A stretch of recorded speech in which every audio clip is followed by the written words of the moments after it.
Good day, Cherry Blossom family. This is Cherry Blossom CBD. I'm Derek, and we are back with What-The-Hemp-Wednesday, where we talk to you about what's going on in the world of hemp around the country and around the world. Today, in hemp news, we are going to start in Virginia. Virginia's bringing us big news today. Virginia Tech, the researchers at the College of Natural Resources and Environment, I said that a little bit too fast, apologize about that. Is researching hemp pectin waste, the waste left from CBD extraction, and looking at it as a strengthener for plywood and other wood composites. Composites are different types of pressed wood or different parts of wood that are put together using particle board, whatever, composite wood, but not just a natural cut piece of wood from a tree. So, waste pectin, pectin is a naturally occurring, sort of jelly-like material that happens in the cell walls of a lot of plants, most plants, and taking this as a sort of, like I said, a modifier to sort of strengthen and reinforce these pressed wood composites.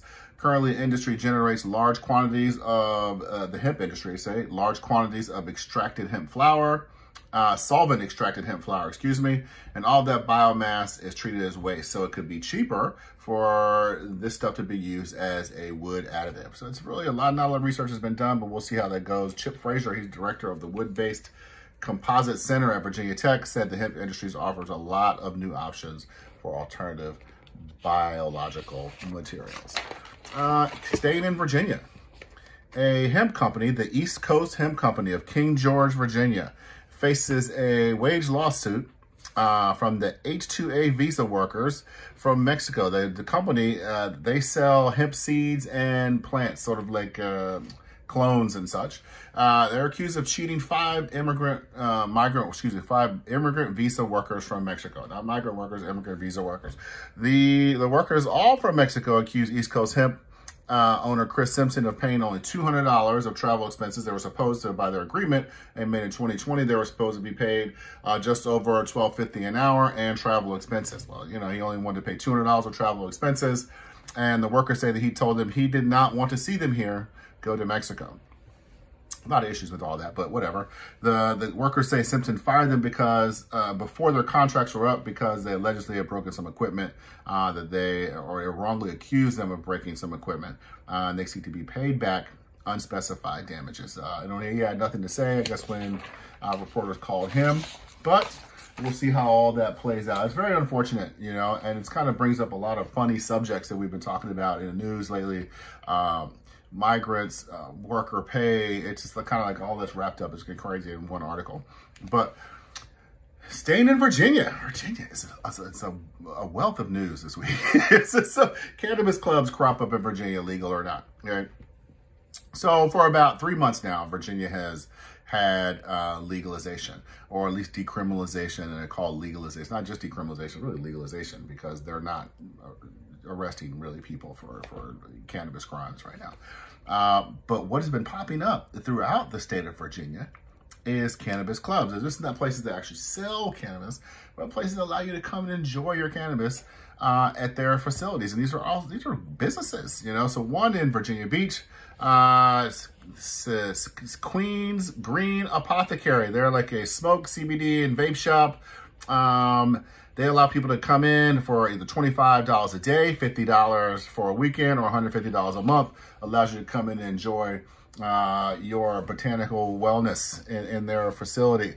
Now, Charlottesville, they also have the namesake Cannabis Club, and they are smoke, vape, CBD, and Delta 8 shop in the downtown mall. And they're saying you're more of a bring your own for the slight cost of $200 for an annual membership. And they say they're doing this because there's not a lot of places where you can go and consume on the street. Now, on the street in a public place, kind of the same thing. Now, according to the Virginia's State Bill 1406, the one that was passed that allows all this legalization, if you will, to happen. They say legalization with air quotes because none of this stuff is sort of totally legal, but we're moving forward. We'll see what the federal government has to say under Joe Biden's administration, and maybe we're having a couple different conversations in a couple years. But basically, that defines a public place as like a park, a restaurant, hotel lobbies, any other places that people can kind of come and gather that the public has access to. Now, Jim Padini, he is the executive director of Virginia NORML. I think we might have brought his name up before. NORML, of course, is the one of the first marijuana advocates or cannabis advocate groups here in the country. Said that the policy experts and advocates who successfully pushed for legalization had two primary objectives: reducing crime and regulating safe access to cannabis plants, cannabis derivatives, or what have you. I said the first objective was accomplished. As we talked last week, crime in Virginia has gone down. Marijuana or cannabis arrests have gone down like 90% in Virginia. So that's a clap up to the state of Virginia. Thank you. So, but all this kind of like how this is going to be handled as far as like public spaces. They're only issuing certain types of licenses, and I don't think he's pushing for a fifth type of license, like a hospitality license, to allow these types of establishments to exist in a regulated environment, and that's better for everybody. They probably can make money from, sales, and then come in and people have, sit in their membership. Maybe the membership cost would go away if they were actually making money off the sale of these things. But I just want to be clear, these businesses are not selling cannabis. They're just allowing people to come in and use their own cannabis. So he goes on to say the answer here, rather than further detailing the legality of cannabis clubs and additional legalization, Padini says the solution for lawmakers would be to add a fifth type of hospitality license. All right, the answer is not to make a very clear law even clearer, So it's not. We're all in gray areas, and it's funny, even in places they have complete legalization in a sense, like even in California, there still seems to be like some gray areas or certain areas. I don't know. But until we get federal legalization, nothing's totally clear. Nothing's totally concrete. Our next article is going to talk about that in a different way. But we're going to go back to Virginia real quick. Their dispensary system is not expected to be up and operational until 2024. I think they're shooting for a January 24 kickoff. So this is kind of brought to you by the Hemp Industry Daily staff. I'm not a part of that staff, but I'm reading something that they kind of put out. So animal feed experts are asking the hemp industry to continue developing adequate research and safety data for hemp as a nutritional ingredient and animal products, animal feed, animal treats, what have you. And they're calling on state lawmakers to work with federal lawmakers rather than prematurely allowing these things on a state-to-state level. So the Association of Animal Feed and Control officials is warning that bringing hemp products to market in animal feed through a patchwork of state laws would lead to inconsistent manufacturing guidelines, unsupported marketing claims across the country. It's funny because we're already seeing that right now in hemp and the CBD. This industry is it's a Wild West. I'm not complaining. We opted to enter into it, but it is what it is.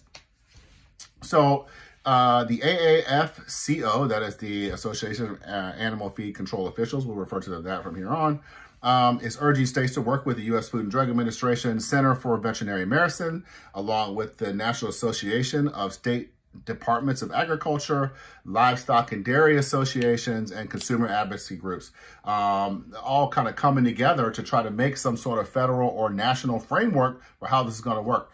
Now, what we're seeing, I can see this on one level, if just being here on the East Coast, there's like 15, 16 states here that if you want to do business, they all have different, legal standings, positions on even hemp, much less anything else. So, and if you're, say, running some sort of, I don't know, a dairy farm, for example, and you're selling your dairy, your products to different manufacturers, producers, whatever, and they're putting this dairy product into human consumable products, well, you can see how, this chain of things, and they kind of bring that up, so they've issued a formal paper, the AAFCO, to call on action for hemp and livestock and companion animal feed, asking hemp industry members to continue researching proposed hemp and hemp byproducts to gather safety and efficacy data for livestock.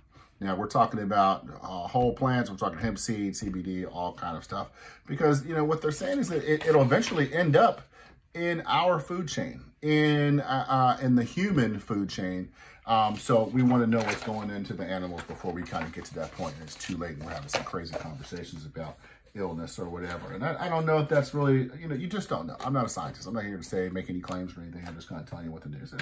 But that is it for today. We put our few minutes in. We will be back on Friday with another episode of Talking Terpenes. But for right now, we're going to sign off. If you have any questions, comments, or concerns, please put them in the comment section, or you can reach out to us directly through our website, info@cherryblossom.cbd.com. And as always, like, subscribe, share, and please comment. Until then, till Friday, we'll talk to you later. Bye.